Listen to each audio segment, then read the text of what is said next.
Friends, welcome to सरकारी पाठशाला bye Vinita में। एक ऐसे जहाँ सरकारी एग्जाम्स मींस गवर्नमेंट जॉब की प्रिपरेशन कराई जाती है एकदम सही स्ट्रेटजी एंड क्लियर कॉन्सेप्ट के साथ। अगर आप भी कर रहे हैं किसी गवर्नमेंट एग्जाम की प्रिपरेशन तो ये वीडियो आपके लिए। जैसा कि आप जानते हो, हम एमपी वर्ग 3 चयन परीक्षा 2025 के लिए पीवाईक्यू सीरीज कर रहे हैं। पीवाईक्यू का पोस्टमार्टम, जिसमें हमारा बायोलॉजी का यूनिट 11 चल रहा है, जिसके 4 पार्ट में आपको करा चुकी हूँ। आज हमारा पार्ट नंबर 5 होने वाला है। तो पार्ट नंबर 5 से अपन क्वेश्चन स्टार्ट करते हैं बिना किसी देर के हुए। ये हमारा यूनिट 11 का सिलेबस था, जो आप जानते ही हो।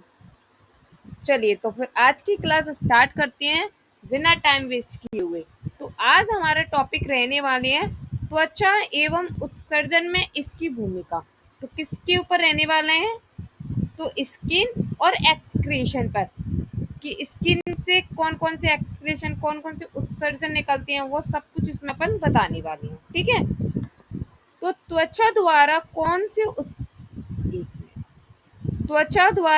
कौन से उत्सर्जी पदार्थ बाहर निकलते हैं? तो कौन कौन से पदार्थ बाहर निकलते हैं त्वचा से? ध्यान रखना, किससे? त्वचा से। यूरिया और पसीना, कार्बन डाइऑक्साइड, ऑक्सीजन, केवल यूरिया। तो कौन कौन से निकलती है? यूरिया और पसीना। चलिए तो मैं आपको एक काम करती हूँ, हाईलाइट करते जाती हूँ साथ ही साथ में। तो त्वचा द्वारा, एक मिनट रुकना बस। ओके ओके, हो गया। तो त्वचा द्वारा कौन से उत्सर्जी पदार्थ निकलते हैं बाहर? तो कौन कौन सी निकलती हैं? यूरिया और पसीना। त्वचा शरीर का सहायक उत्सर्जन अंग है।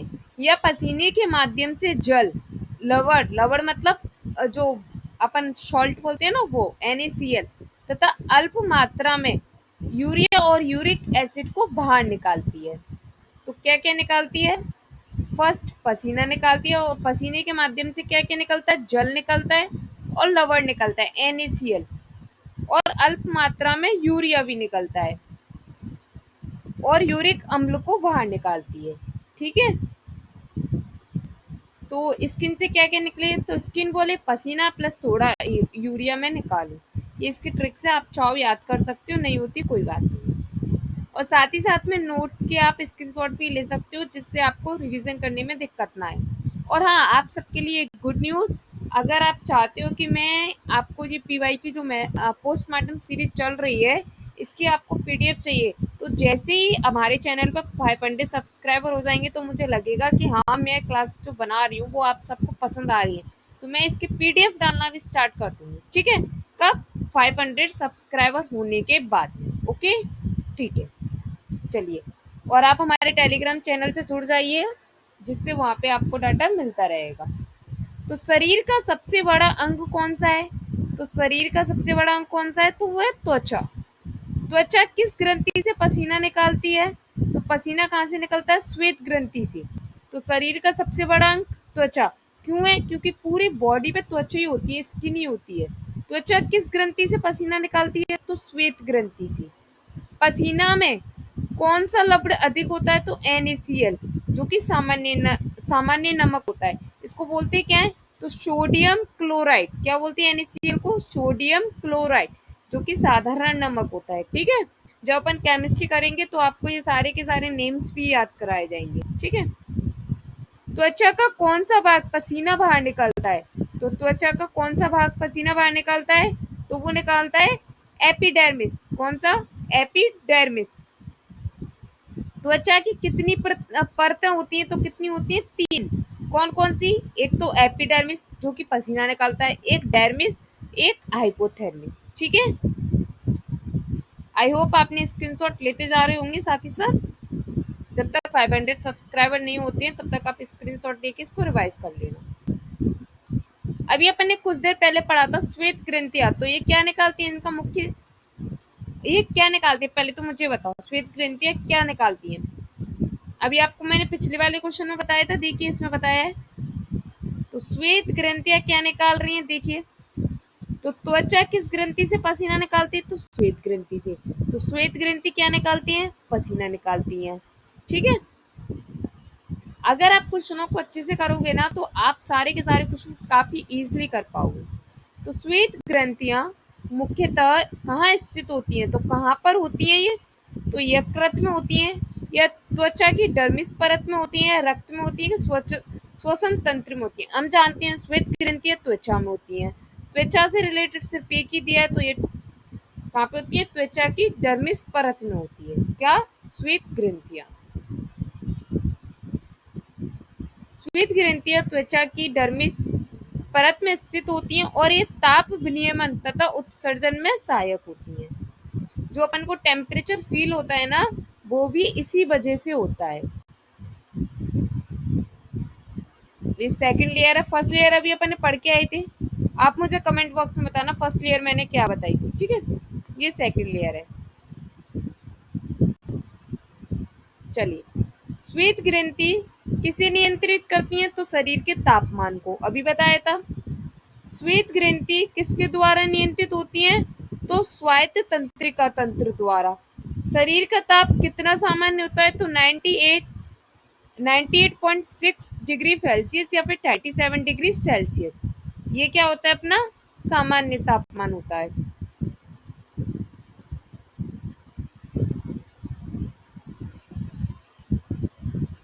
पसीना आना किस मौसम में अधिक होता है? तो गर्मी में। कौन सी ग्रंथि त्वचा को चिकना बनाती है? तो वसा ग्रंथि। वसा ग्रंथि त्वचा को क्या करती है? चिकना बनाती है, उसका रफलीपन हटा देती है।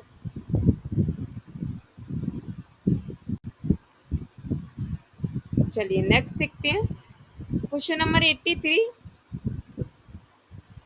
पसीना आने से शरीर में क्या लाभ होता है? तो देखिए, आप एक जनरली अगर सोचा जाए कि पसीना आने से क्या होगा, तो हमारे जो शरीर के जो बैक्टीरिया है, जो अंदर प्रॉब्लम हो रही है, वो सब बाहर निकल जाएगी। जो छोटी छोटी जो छिद्र है हमारी स्किन पे, उसके द्वारा वो क्या निकल रही है? बाहर निकल रही है। और क्या होगा? और जो हमारा शरीर का टेम्परेचर है, वो भी नियंत्रित रहेगा। तो चलिए अब क्वेश्चन को पढ़ते हैं। तो रक्तचाप घटता है, शरीर का तापमान नियंत्रित रहता है, ऑक्सीजन बढ़ती है, शरीर मजबूत होता है। तो फिर क्या होता है? शरीर का तापमान नियंत्रित रहता है। पसीने की वाष्पीकरण क्रिया से शरीर की ऊष्मा निकलती है। तो पसीने से क्या होता है? वाष्पीकरण जो क्रिया होती है, जैसे पानी में होती है ना, आप देखना कभी पानी को बॉयल करने रखा है आपने, वाटर को, उसके ऊपर एक थाली रख देना, तो वो जो थाली है ना, उसके ऊपर पानी की बूंदें छा जाएंगी। तो वो क्या हो रहा है? वाष्पीकरण जो हो रहा है ना, वो थाली से टकरा के वहीं रह जाता है।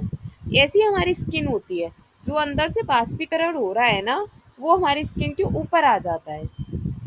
तो पसीने जो अपन को दिखता है ना, वो वाष्पीकरण होता है। तो पसीना की वाष्पीकरण क्रिया से शरीर की ऊष्मा निकलती है। तो इससे क्या होती है? जो शरीर की गर्मी है वो बाहर निकलती है, जिससे शरीर का जो तापमान है वो स्थिर बना रहता है। इसलिए इसे क्या बोलते हैं? ताप विनियमन कहलाता है ये। शरीर में ऊष्मा का नियमन कौन करता है? तो हाइपोथैलेमस। आपको मैंने तीनों की तीनों चीजें बता दी, फर्स्ट सेकंड थर्ड। आप मुझे कमेंट बॉक्स में बताना क्या क्या नाम थे और उनसे क्या क्या होता है, ठीक है? बाष्पीकरण में कौन सी ऊष्मा निकलती है? तो गुप्त ऊष्मा। पसीने के साथ कौन सा विटामिन नष्ट नहीं होता? तो विटामिन सी। ताप अधिक होने पर पसीना क्यों आता है? क्योंकि शरीर ठंडा करने के लिए। अधिक पसीना आने पर क्या कमी होती है? जल और लवण की, पानी की और नमक की, जो अपने अंदर होता है ना, उसकी कमी आने लगती है अगर आपको पसीना ज्यादा आता है तो। चलिए नेक्स्ट देखते हैं। त्वचा के माध्यम से होने वाले उत्सर्जन की प्रक्रिया को क्या कहते हैं? जो त्वचा के माध्यम से जो उत्सर्जन की प्रक्रिया होती है, उसे क्या कहते हैं? तो उसे कहते हैं पसीना बनना, त्वचा उत्सर्जन, या फिर स्वेदन, या फिर त्वचा श्वसन। तो उसे बोलते हैं स्वेदन। क्या बोलते हैं? स्वेदन।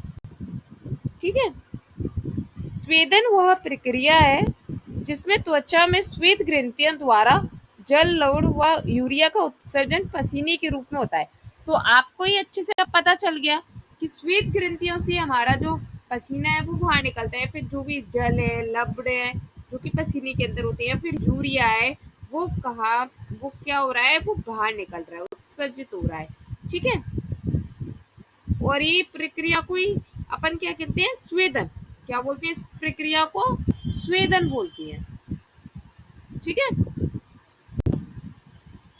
क्या पसीना अम्लीय होता है?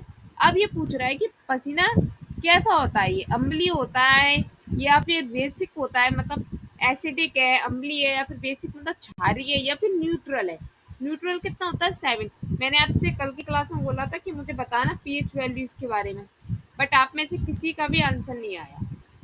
तो देखिए, जो 7 से नीचे की होती हैं वो अम्लीय होती हैं, जो 7 से ऊपर की होती हैं वो क्षारीय होती हैं, और 7 जो होता है ना, 7, वो न्यूट्रल होता है। तो क्या पसीना अम्लीय होता है? हाँ, होता है। क्यों होता है? क्योंकि ये लगभग 4.5 से 5.5 के बीच में होता है। ठीक है। अधिक पसीना किस रोग की ओर संकेत करता है? अगर किसी को ज्यादा पसीना आ रहा है तो वो कौन सा रोग हो रहा है उसको? हाइपरहिडोसिस। पसीना रंगीन क्यों होता है? क्योंकि इसमें कोई वड़क नहीं होता है। जैसे आपने जब सेल टॉपिक पढ़ोगे ना, तब मैं आपको वड़क के बारे में बताऊंगी, सेल टॉपिक में, बायो के सेल टॉपिक में। ठीक है। जैसे पेड़ पौधों में हरा रंग किस वजह से होता है? तो क्लोरोफिल की वजह से। ऐसे ही जो हमारा पसीना है ना, वो रंगीन क्यों होता है? क्योंकि इसमें कोई भी वड़क नहीं होता है। क्या पसीना बैक्टीरिया से गंध करता है? तो हाँ, हमारे जो पसीने में जो स्मेल आती है वो बैक्टीरिया की वजह से। आपने देखा होगा काफी सारे व्यक्ति के अंदर से पसीने की बहुत गंदी स्मेल आती है, और काफी लोगों के पसीने से कुछ भी स्मेल नहीं आती। क्यों नहीं आती? क्योंकि कुछ लोगों के अंदर बैक्टीरिया होती हैं जो कि पसीने में मिलकर वो एक बहुत गंदी स्मेल देती हैं। शुद्ध पसीना कैसा होता है? गंधहीन होता है। जो सही पसीना होगा उसमें कभी भी कोई भी गंध नहीं होती है। गंधहीन होता है या फिर नहीं? हाँ, गंधहीन होता है, क्योंकि गंध तो बैक्टीरिया की वजह से आती है। पसीने में भी किसी भी प्रकार की गंध नहीं होती। आपने एक चीज और देखी हुई, काफी सारे लोगों के ना रिंग या फिर चेन वगैरह जो पहनते हैं वो ब्लैक हो जाती है पसीने से। तो वो बैक्टीरिया की वजह से होती है। ठीक है। क्योंकि उसमें लब्ध की मात्रा ज्यादा हो जाती है जब वो बेकार होने लगते हैं। जो अपन जो भी ऑर्नामेंट्स पहने होते हैं, रिंग हो या फिर कोई भी ज्वेलरी में, कोई भी अपनी चेन वगैरह टाइप्स हो, तो ये ब्लैक होने लगते हैं। शरीर का तापमान कौन नियंत्रित करता है? तो शरीर का तापमान कौन नियंत्रित करता है? तो वो करता है हाइपोथैलेमस। कौन करता है? हाइपोथैलेमस। हाइपोथैलेमस मस्तिष्क का एक भाग है। ये काय का भाग है? तो ये मस्तिष्क का एक भाग है जो शरीर के आंतरिक तापमान को नियंत्रित करता है। कौन से तापमान को नियंत्रित कर रहा है ये? आंतरिक, अंदर के तापमान को। इसे शरीर का थर्मोस्टेट कहा जाता है। तो शरीर का थर्मोस्टेट किसे कहते हैं? तो हाइपोथैलेमस को। ये क्या है? ये मस्तिष्क का एक पार्ट है, और ये क्या काम करता है? तो ये जो शरीर का आंतरिक तापमान है उसको नियंत्रित करता है। ठीक है। और शरीर, ठीक है, ये तो अपन ने बता ही दिया। हाइपो हाइपोथैलेमस कहाँ होता है? तो ये मस्तिष्क में होता है। अभी अपन ने पढ़ा था। कौन से वाले भाग में होता है? मैंने मस्तिष्क के आपको 3 भाग बताए थे और एक पीछे बताया था, सेरेब्रम। तो ये कौन से वाले भाग में होता है? तो डायनेसिफोन भाग में होता है। ठीक है। हाइपोथे सॉरी हाइपोथैलेमस किस ग्रंथि को निर्देश देता है? तो ये देता है पिट्यूटरी ग्लैंड को। जो पिट्यूटरी ग्लैंड होता है, पीयूष ग्रंथि, उसको ये क्या देने का काम करता है? निर्देश देने का कार्य करता है। शरीर की अन्य क्रियाओं में इसकी भूमिका क्या रहती है? तो शरीर में ये भूख लगना, प्यास लगना, नींद आना, ये सब इसी की वजह से होती है। हाइपोथर्मिया क्या है? जब शरीर का तापमान अत्यधिक घट जाए, मतलब जब आपको बहुत ज्यादा सर्दी लगने लगे, आपका जो शरीर का तापमान है वो कम हो जाए, तो वहां पे क्या होता है? हाइपोथर्मिया होता है। फीवर किससे होता है? तो प्रोजन नामक पदार्थ से होता है। किसकी वजह से होता है? प्रोजन नामक पदार्थ की वजह से होता है। आई होप आपको क्वेश्चन समझ आ रहे होंगे। कोई अगर डाउट होता है तो आप मुझसे कमेंट बॉक्स में पूछ सकते हैं, और प्लीज़ मेरे चैनल को सब्सक्राइब कर लीजिए अगर आपने अभी तक नहीं किया, और साथ ही अपने दोस्तों और स्टडी ग्रुप्स में भी मेरे चैनल को शेयर कीजिए। और अगर आपको वीडियो अच्छी लगती है तो वीडियो को लाइक भी कीजिए, और हमारे चैनल पर पहुंचने के लिए सरकारी पाठशाला बाय विनीता मैम यूट्यूब पे सर्च कीजिए। मनुष्य के शरीर में तंत्रिका तंत्र का मुख्य कार्य क्या है? तो जो मनुष्य का शरीर होता है, अब अपन, हाँ, मैं आपको टॉपिक का नाम बताना भूल गई शायद। अब अपन पढ़ने वाले हैं नर्वस सिस्टम के बारे में, तंत्रिका तंत्र के बारे में। ठीक है। तो मनुष्य के शरीर में तंत्रिका तंत्र का मुख्य कार्य क्या है? जो नर्वस सिस्टम है उसका मुख्य कार्य क्या है? तो देखो, आप जानते हो नर्वस सिस्टम क्या काम करता है। तो वो नर्वस सिस्टम हमारे जो शरीर में जो भी सारी सूचनाएं आ रही हैं या फिर जो भी प्रतिक्रिया अपन दे रहे हैं, उन सबको नियंत्रण करने का कार्य कौन करता है? जो नर्वस सिस्टम करती है। तो रक्त संचार नहीं, पोषण नहीं, सूचना का ग्रहण और प्रतिक्रिया करना, प्रतिक्रिया देना। तंत्रिका तंत्र शरीर के अंगों में सूचना प्राप्त करता है, मस्तिष्क में उसका विश्लेषण करता है, फिर उचित प्रतिक्रिया देता है। यह संवेदी सेंसरी होती है, इंटरप्रिएटिव होती है और मोटोर होती है, का कार्य करती है। तो ये कौन कौन से कार्य करती है? सेंसोरी का, संवेदी, विश्लेषणात्मक मतलब इंटरप्रिएटिव और क्रियात्मक मोटर, ये कैसे ये कार्य करती है? कौन करती है? तो तंत्रिका तंत्र। ठीक है, याद रहेगा। चलिए मैं हाईलाइट कर देती हूँ। तंत्रिका तंत्र अपन सूचना भेजती है, उसका विश्लेषण करती है, और एक किस किस का काम करती है? तो सेंसोरी, इंटरप्रेटिव, हिंदी में भी कर देती हूँ, क्रियात्मक, मोटर कार्य। ठीक है, नर्वस सिस्टम का कार्य क्या है? ट्रिक, सिग्नल को पकड़ो और रिएक्ट करो। तंत्रिका तंत्र के मुख्य भाग कौन कौन से हैं? जो तंत्रिका तंत्र है उसके मुख्य भाग कौन कौन से हैं? तो कौन कौन से हैं? सबसे फर्स्ट मस्तिष्क, फिर रज्जु। रज्जु होते हैं जो स्पाइनल कोड होती है। स्पाइनल कोड कहाँ पे होती है? आप ये बताइए मुझे। रीढ़ की हड्डी जानते हो, उसी को बोलते हैं स्पाइनल कोड। और तंत्रिकाएं। ठीक है, और पता है ये स्पाइनल कोड अपने ब्रेन के लिए बहुत ज्यादा इम्पोर्टेंट है। शरीर का नियंत्रण केंद्र कौन है? तो शरीर का नियंत्रण केंद्र कौन है? तो मस्तिष्क है। किस तंत्र द्वारा प्रतिक्रिया होती है? तो मोटोर द्वारा, मतलब प्रेरक तंत्र द्वारा। तंत्रिका तंत्र में संदेश किसके द्वारा जाता है? तो न्यूरॉन के द्वारा। न्यूरॉन किस प्रकार का उत्तक है? तो तंत्र के उत्तक है। ठीक है, कोई डाउट हो आप कमेंट बॉक्स में पूछ लेना। जैसे इसके 500 सब्सक्राइबर होते हैं आपके लिए पीडीएफ भी आना स्टार्ट हो जाएंगी।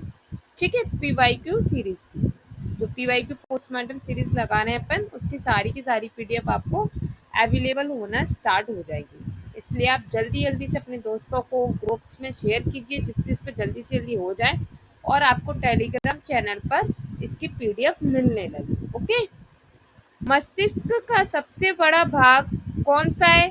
तो सेरिब्रम है या सेरिबिलम है, मेडुला है या फिर रज्जु है? तो कौन सा है? तो वह सेरिब्रम।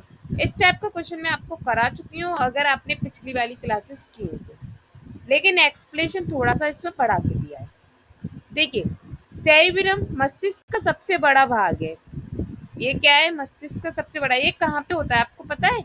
ये जो अपनी गर्दन है ना, गर्दन के जस्ट ऊपर ये वाला पार्ट रहता है। ठीक है, जो सोचने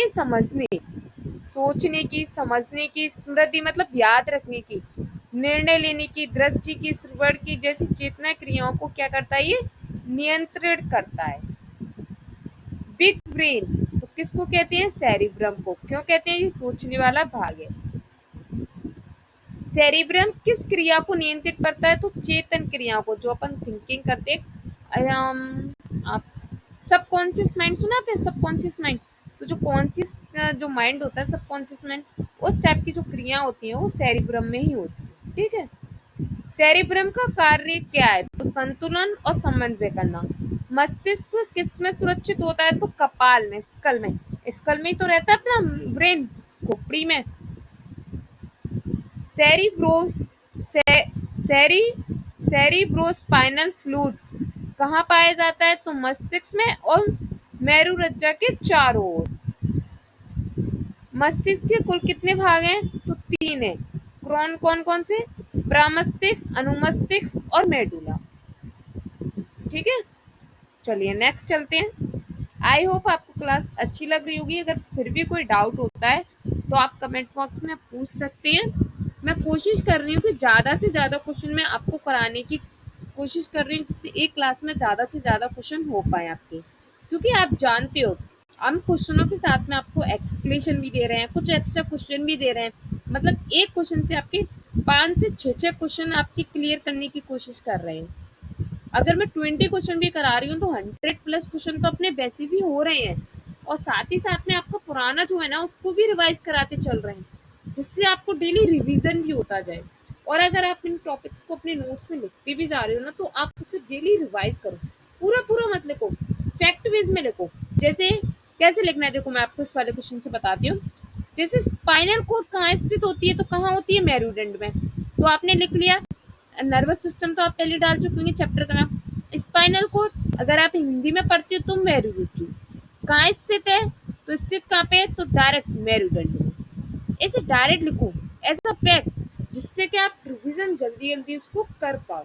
ठीक है, और एक तरफ से आपके सारे के सारे पूरे टॉपिक के फैक्ट्स होंगे, आप बहुत जल्दी कवर कर पाओगे। ओके, और पढ़ने में भी मजा आए, आपको आएगा।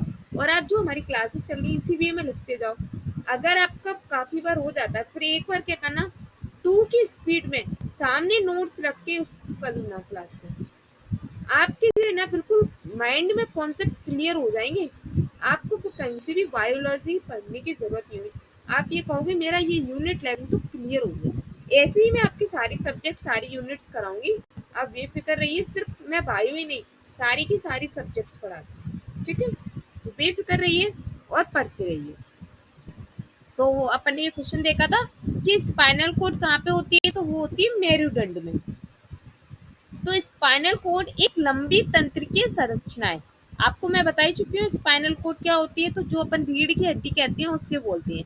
और ये आप बहुत अच्छे से जानते हो रीढ़ की हड्डी क्या होती है। ठीक है, केशिरुकाओ के अंदर स्थित होती है। ये कहाँ पे होती है, केशिरुकाओ, जो वही है स्पाइनल कोड, जो रीढ़ की हड्डी है ना उसके अंदर ही रहती है। यह मस्तिष्क और शरीर के अन्य भागों के बीच संदेश ले जाने का कार्य करती है। देखो कुछ इस टाइप्स की रहती है अपनी जो नर्वस सिस्टम का, आपको एक इमेज सा बता देती हूँ, हल्का फुल्का सा ड्राइंग। ठीक है, मेरी पर ऐसे नहीं आती ड्राइंग मुझे।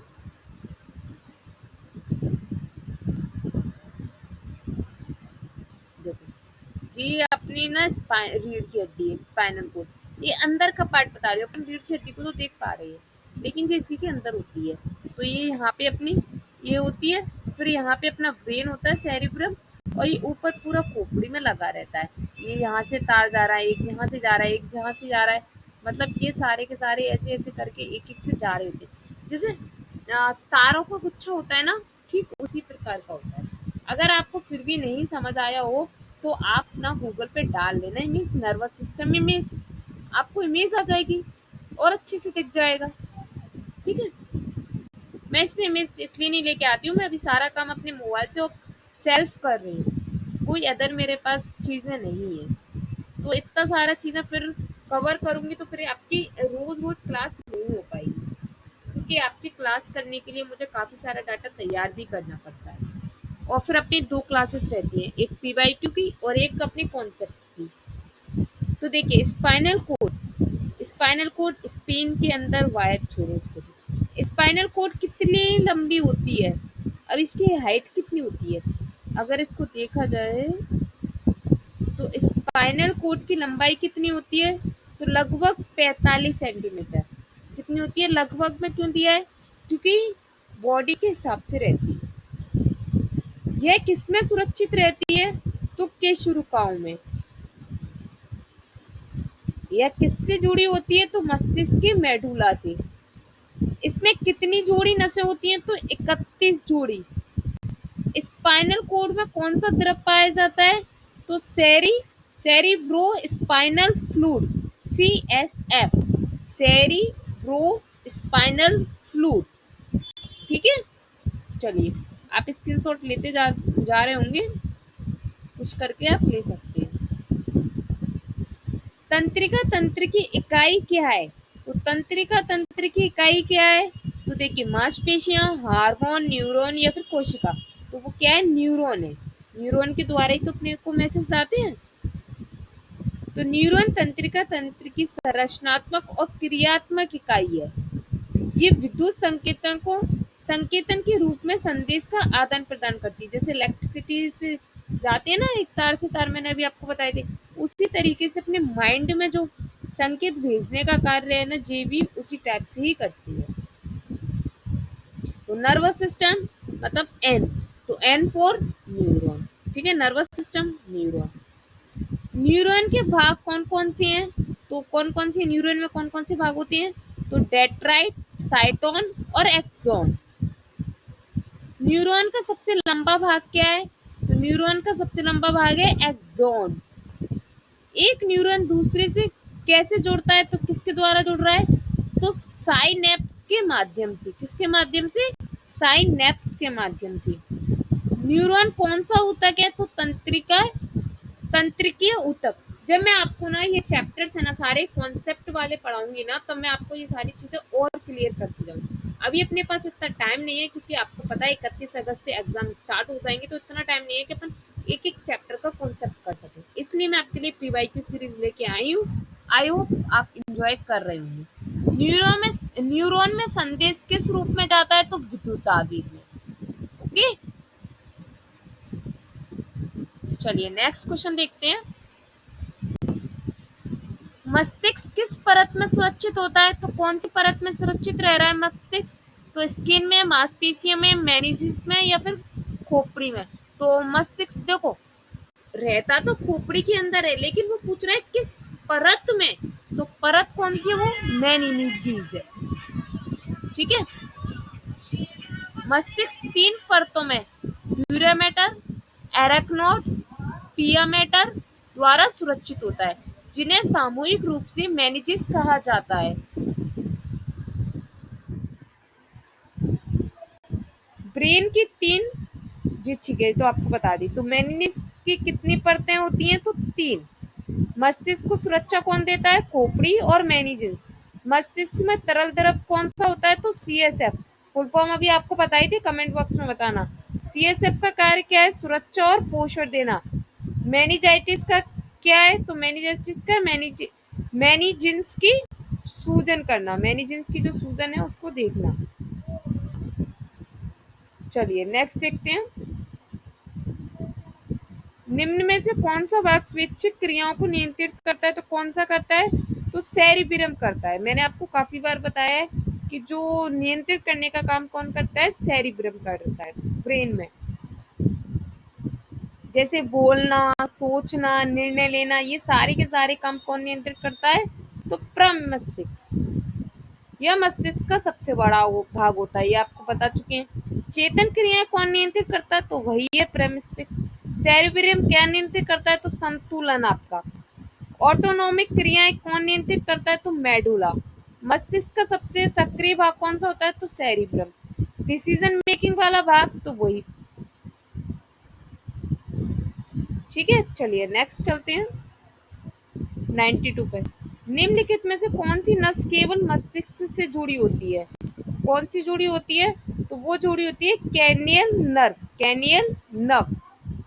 कैनियल नर्व सीधे मस्तिष्क से निकलती है और सिर, गले, कहाँ से? पहले तो ये सीधे मस्तिष्क निकल रही है, फिर सिर से, गले से और चेहरे के अंगों को नियंत्रित करती है। कुल 12 जोड़ी कैनियल नर्व होती है। आपसे क्वेश्चन पूछ सकते हैं कि कैनियल नर्व कितनी जोड़ी होती हैं? तो 12 जोड़ी। कहाँ कहाँ कहाँ से निकलती है? तो मस्तिष्क से निकलती है। कहाँ कहाँ होकर जाती है? किसको नियंत्रित करती है? तो सिर, गले व चेहरे के अंगों को। स्पाइनल नर्व कहाँ से निकलती है? तो स्पाइनल कोड से। कैनियल नर्व कितनी जोड़ी होती है? तो देखो वही क्वेश्चन आ गया, 12 जोड़ी। स्पाइनल नर्व कितनी होती है? तो 31 जोड़ी। कैनियल नर्व किस अंग से जुड़ी होती है? तो मस्तिष्क से। सबसे लंबी कैनियल नर्व कौन सी है? तो वैग्यूनर। ये इसमें काफी सारी नर्व्स होती हैं उनके बारे में, लेकिन आपसे इतना ज्यादा डीपली नहीं पूछा जाएगा। जो मोस्टली पूछा जाता है वो मैं सब कुछ यहाँ पे लेके आई हूँ आपके लिए। ठीक है, तंत्रिका कोशिका। न्यूरॉन का सबसे लंबा भाग कौन सा है? तो न्यूरॉन का सबसे लंबा भाग कौन सा है? तो वो है एक्सॉन। कौन सा है? एक्सॉन। एक्सॉन वह भाग होता है जो सूचना को न्यूरॉन के एक भाग से दूसरे तक विद्युत सिग्नल के रूप में ले जाता है। और ये कैसा है? ये सबसे लंबा भाग है। जैसे एग्जिट होता है ना, वैसे ही एक्सॉन, एग्जिट वाला रास्ता। न्यूरॉन का संदेश भेजने करने वाला भाग तो एक्सॉन। संदेश प्राप्त करने वाला भाग तो डेंड्राइट। साइटोन में क्या होता है? तो नाभिक होता है। न्यूरॉन किस ऊतक का हिस्सा है? तो तंत्रिकीय का। न्यूरॉन कहाँ पाए जाते हैं? तो पूरे तंत्रिका तंत्र में। आई होप आपको क्लास अच्छी लग रही होगी। अगर आपने अभी तक सब्सक्राइब नहीं किया तो सब्सक्राइब कर लेना और चैनल को लाइक भी कर लेना, और जल्दी से जल्दी हमारे चैनल पर 500 सब्सक्राइब कराइए। अपने अपने दोस्तों, अपने ग्रुप स्टडीज में इसे सेंड कीजिए, जिससे उनको भी हेल्प हो सके और आप भी पीडीएफ जल्दी से प्राप्त कर पाओ। वह स्थान जहाँ दो न्यूरॉन मिलते हैं क्या कहलाता है? तो वो कहलाता है साइनेप्स। क्या कहलाता है? साइनेप्स। साइनेप्स वह स्थान है जहाँ एक न्यूरॉन का एक्सोन दूसरे न्यूरॉन के डेंड्राइट से मिलता है। यहीं से रासायनिक संदेश आगे बढ़ता है। तो क्या बढ़ता है? यहाँ से जो रासायनिक संदेश हैं वो आगे बढ़ते हैं। ठीक है। साइनेप्स में क्या निकलता है? तो साइनेप्स में क्या निकलता है? तो न्यूरोट्रांसमीटर। न्यूरोट्रांसमीटर का उदाहरण क्या है? तो न्यूरोट्रांसमीटर का उदाहरण है डोपामाइन और सेरोटोनिन। डोपामाइन और सेरोटोनिन। साइनेप्स का कार्य क्या है? तो सूचना का स्थानांतरण करना। न्यूरॉन और मांसपेशियों के बीच साइनेप्स क्या है? तो वो है neuromuscular junction. Neuromuscular junction. Synapse कैसे सिग्नल देता है? तो वो कैसे देता है? तो वो रासायनिक सिग्नल्स देता है। आई होप आपको समझ आ रहे होंगे। कोई भी डाउट हो आप मुझसे पूछ लेना। 95 क्वेश्चन पे आ गए हैं, 30 मिनट्स हो चुकी हैं, बट कोई बात नहीं है। अपन पूरे आज 100 क्वेश्चन करेंगे, मतलब 20 क्वेश्चन ही करेंगे। 20 इक्वल टू 100 और आज क्वेश्चन भी 100 हो जाएंगे। मतलब आप सोचिए आपके कितने हो गए? 100 फायदा, एक तरीके से आपने 500 क्वेश्चन कवर कर लोगे आज। मस्तिष्क के किस भाग से श्वसन, धड़कन और रक्तचाप नियंत्रित होती है? तो कौन से भाग से होते हैं? प्रमस्तिष्क से, अनुमस्तिष्क से, मेडुला से या थैलेमस से? तो किससे होते हैं? मेडुला से होते हैं। रक्तचाप, ब्लड प्रेशर को। तो मेडुला मस्तिष्क का सबसे निचला भाग होता है, जो दिल की धड़कन हो, श्वसन क्रियाएं हो, हिचकी, उल्टी आदि स्वचालित क्रियाओं को क्या करता है? ये नियंत्रित करता है। M for medulla, M for medical. तो मेडिकल कंट्रोल सेंटर। तो ये सारे काम मेडिकल के ही हैं। देखिए, दिल की धड़कन, श्वसन क्रियाएं, हिचकी, उल्टी। श्वसन क्रिया नियंत्रित भाग है, नियंत्रक भाग। तो श्वसन क्रिया का नियंत्रण भाग मेडुला। ब्लड प्रेशर, तो वही मेडुला। पाचन क्रिया को कौन नियंत्रित करता है? तो ये करता है ऑटोनोमिक नर्वस सिस्टम। अनिश्चित क्रिया का नियंत्रण कौन करता है? तो मेडुला। मेडुला कहाँ स्थित होता है? तो ब्रेन स्टेम में। कहाँ पे? ब्रेन स्टेम में। चलिए नेक्स्ट क्वेश्चन देखते हैं। न्यूरॉन किस प्रकार का ऊतक या फिर टिश्यू होता है? तो किस प्रकार का टिश्यू होता है ये? तो ये होता है तंत्रिकीय ऊतक, मतलब नर्वस टिश्यू। नर्वस सिस्टम का है तो नर्वस टिश्यू। न्यूरॉन तंत्रिका ऊतक का प्रमुख घटक है। यह संदेशों का आदान प्रदान करता है।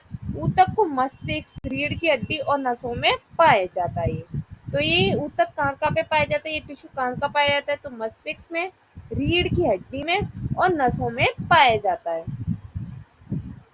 ये क्या करता है? नेटवर्क ऑफ मैसेज, मतलब जो नर्वस सिस्टम को मैसेज देने का काम नेटवर्क होता है, इसका पूरा का पूरा वो कौन है? न्यूरॉन है। तंत्रिका ऊतक का प्रमुख घटक क्या है? न्यूरॉन। सबसे लंबी कोशिका? न्यूरॉन। तंत्रिका ऊतक कहाँ पाए जाते हैं? तो मस्तिष्क में और स्पाइनल कोड में। तंत्रिका ऊतक कितने प्रकार के होते हैं? तो 2 प्रकार के होते हैं। कौन कौन सी? न्यूरॉन और न्यूरोग्लिया। न्यूरॉन क्या करता है? तो विद्युत संदेश ले जाता है। कोई भी डाउट हो आप पूछ लेना कमेंट बॉक्स में। अभी लाइव क्लास तो नहीं हो सकती, लेकिन आप कमेंट बॉक्स में पूछ सकते हैं, और मैं कोशिश करती हूँ कि आपके सारे के सारे आंसर्स देने की कोशिश करूँ। एक सामान्य मानव में स्पाइनल नर्व की संख्या कितनी होती है? अब एक ह्यूमन की पूछिए, जो उसकी स्पाइनल नर्व होती है उसमें कितनी होती है? तो अभी कुछ देर पहले मैंने बताया था आपको 31 जोड़ी। मनुष्य में कुल 31 जोड़ी स्पाइनल नर्व होती हैं, जो रीढ़ की हड्डी स्पाइनल कोर्ड से निकलती हैं और शरीर के विभिन्न भागों तक संदेश पहुंचाती है। स्पाइनल नर्व कितनी होती है? तो 31 जोड़ी। कैनियल नर्व कितनी होती है? 12 जोड़ी। फिर से रिवाइज हो गया, तो देखो रिवीजन हो रहा है बार बार। सबसे लंबी नर्व स्कैटिक नर्व। स्पाइनल नर्व कहाँ से निकलती है? तो स्पाइनल कोड से। सेंसरी और मोटर का कार्य कौन करता है? तो मिक्स्ड स्पाइनल नर्व। चलिए नेक्स्ट क्वेश्चन। डेंड्राइट का कार्य क्या होता है? तो क्या कार्य इसका? तो इसका कार्य है सिग्नल को प्राप्त करना। तो सिग्नल को प्राप्त करने का कार्य किसका है? तो डेंड्राइट का है। आप कीवर्ड्स के फॉर्म में फैक्ट्स में लिखो। मेरी एक बात हमेशा याद रखना, नोट्स खुद बनाओ, मतलब खुद लिखो, खुद उसमें समझो, अपने अकॉर्डिंग बनाओ, किसी और के अकॉर्डिंग नहीं, अपने अकॉर्डिंग बनाओ, और उसी नोट से बार बार रिवाइज करो। डेंड्राइट न्यूरॉन का शाखानुमा भाग होता है जो अन्य कोशिकाओं से सिग्नल प्राप्त करता है और उन्हें साइटोन तक पहुंचाता है। तो कहाँ पहुंचाता है ये? साइटोन तक। D for data receive, D for dendrite. इस टाइप से ट्रिक्स भी बना सकते हो। एक्सॉन का कार्य सिग्नल भेजना, न्यूरॉन का केंद्र साइटोन। डेंड्राइट की संख्या तो बहुत सारी होती है। एक्सॉन की संख्या 1 होती है। न्यूरॉन में संदेश की दिशा तो पहले डेंड्राइट में जाएगा, फिर साइटोन में जाएगा, फिर एक्सॉन में जाएगा। ओके।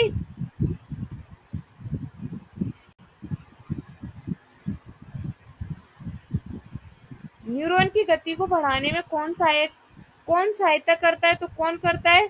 वो करता है आपकी माइलिन शीथ। जो माइलिन शीथ होती है वो अपनी क्या करती है? न्यूरॉन की गति को बढ़ाने का कार्य करती है। माइलिन एक बसा युक्त आवरण है। इसमें क्या होता है? बसा होता है, फैट होता है, जो एक्सॉन को कवर करता है। जो किसको कवर करता है? एक्सॉन को। और संदेश को अधिक तेज गति से पहुंचाने में सहायता करता है, हेल्प करता है। देखिए इसको ट्रिक से याद कर सकते हैं। माइलिन तुम मिलेंगे बढ़ता है सिग्नल का, मतलब मिलेज बढ़ता है सिग्नल का, मतलब आप उस सिग्नल्स को आगे बढ़ाते जाएंगे। माइलिन किससे माइलिन किससे बना होता है? तो लिपिड और प्रोटीन से। ये क्वेश्चन डायरेक्ट आ सकता है। लिपिड और प्रोटीन से क्या बना होता है? माइलिन। माइलिन किससे बना होता है? लिपिड और प्रोटीन से। बिना माइलिन वाला न्यूरॉन क्या कहलाता है? अगर किसी न्यूरॉन में माइलिन नहीं है तो वो क्या कहलाता है? कैसा होता है? वो स्लो होता है। और अगर माइलिन होगी तो वो फास्ट हो जाएगा। माइलिन का उत्पादन कौन करता है? तो कौन कर रहा है? तो एक तो स्वेच1 सेल कर रही है, एक ऑलिगोडेंड्रोसाइट्स कर रही है। क्या मैं फिंगर उसी के ऊपर टिप करके लिखती हूँ ना, तो मुझे एक एक अक्षर देखना पड़ता है। माइलिन किसका आवरण है? तो एक्सॉन का। न्यूरॉन में इंसुलेटर की तरह कौन कार्य करता है? तो माइलिन शीथ। ओके। कोई भी डाउट हो आप मुझसे पूछ सकते हो। ये है आज का लास्ट क्वेश्चन, क्वेश्चन नंबर 100। आपने कल मुझे बताया नहीं कि क्लास लंबी लेनी है कि नहीं, इसलिए मैं आज भी क्लास सिर्फ 20 क्वेश्चन पे ही छोड़ रही हूँ। तो शरीर का तुरंत प्रतिक्रिया, मतलब ऐसा तंत्र जो कि तुरंत प्रतिक्रिया करता है, तुरंत रिएक्ट करता है, तो वो कौन सा होता है? तो आपको पता है, नर्वस सिस्टम। आपको किसी ने टच किया, आपको तुरंत फील हो जाता है, तो वो किसकी वजह से हो रहा है? वो नर्वस सिस्टम की वजह से हो रहा है। तंत्रिका तंत्र शरीर की त्वरित प्रतिक्रियाएं का नियंत्रण करता है, रिफ्लेक्स करता है। ऐसे आंख का पलक रहा है जिसका आपको पता नहीं कर रहा है। यह विद्युत और रासायनिक सिग्नलों के माध्यम में कार्य करता है। सबसे तेज क्रिया करने वाला तंत्र तंत्रिका तंत्र। रिफ्लेक्स एक्शन किससे नियंत्रित होता है? तो स्पाइनल कोड। रिफ्लेक्स एक्शन अपने जिनमें आइस का जो जो अपनी पलक होती है ना, उसका एकदम से मिचना उठना, इसका अपन को एहसास भी नहीं होता है। सांस लेना, ये रिफ्लेक्स एक्शन होती है। लंबी अवधि की प्रतिक्रिया कौन देता है? तो हार्मोन तंत्र। तंत्रिका तंत्र के दो भाग होते हैं, कौन कौन से? केंद्रीय और परिधीय। सीएनएस में कौन कौन से भाग आते हैं? तो मस्तिष्क आता है और स्पाइनल कोड आता है। आई होप आपको जो मैंने 100 क्वेश्चन कराए ये आपको क्लियर हो गए होंगे और आपको अभी तक कोई भी ऐसा बड़ा डाउट नहीं आया होगा। फिर भी अगर कोई बड़ा डाउट आता है तो आप मुझसे पूछ सकते हो, बड़ा छोटा जैसा भी डाउट होता है आप पूछ सकते हो। कल अपन करेंगे क्वेश्चन नंबर 101 से और चैप्टर का नेम रहेगा ब्लड। अब ब्लड से रिलेटेड थोड़ा पढ़ेंगे, फिर ब्लड की और भी चीजें पढ़ेंगे। सिर्फ ब्लड ही नहीं, देखिए आपके लिए कितनी अच्छी अच्छी क्लासेस लेके आए हैं। ब्लड के बाद अपन ब्लड सर्कुलेटरी सिस्टम पढ़ेंगे, सबको अलग अलग ब्लड ग्रुप के बारे में भी पढ़ेंगे अपन।